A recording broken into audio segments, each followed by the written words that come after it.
Getting back to there being no one that actually processes your thoughts, your feelings, um,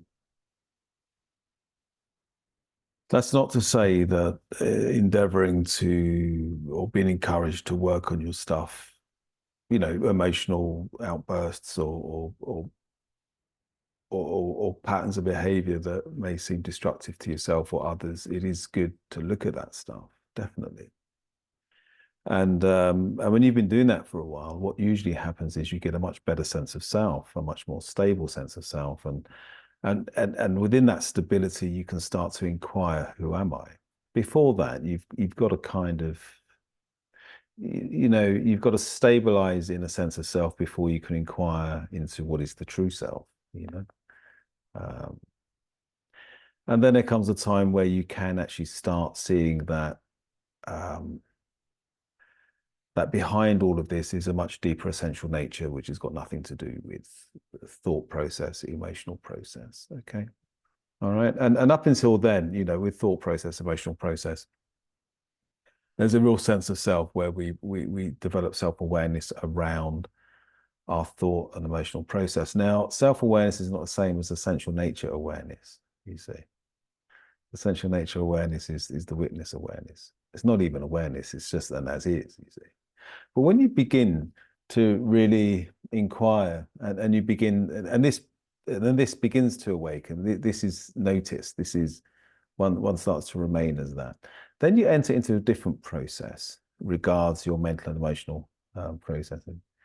The process of witness is whatever you see allows things to change naturally just through seeing it, you see. And and obviously there's a process in that. It's I call it the process of dissolution, all right? Because it's very simple, because in this process, when you start to witness things, especially within your mental and emotional streams, if you've got an emotional stream that kind of pulled you into a sense of separation, which basically means where you mentally or emotionally possess the experience of your body, where you become an I, um, just by observing that, the process is by observation, if you don't identify with that process, if you don't identify with that, what happens is from the witness position, it allows for that pattern to go through what I call dissolution. Okay. And, the tension that maintains identification goes through dissolution. That's karma. That's what I mean by karma, is that tension that maintains the illusion of the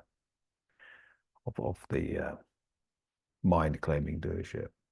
But once that tension goes through dissolution, what you're left with is a corrected function, a mind that can, you're able to share thoughts, speak, but it all starts to associate to a much deeper reality. You as a being, as a beingness, rather than as a mental thinker, That's all it is. It's just a matter of fact that, you go from therapy, I guess, you go from self-conscious application of one's mental and emotional streams of emotional mental streams to just witnessing and allow things to naturally undo, so that once the tension undoes, there's then a natural undoing of whatever it is you're here to do, as long as it all starts to associate to you as a being.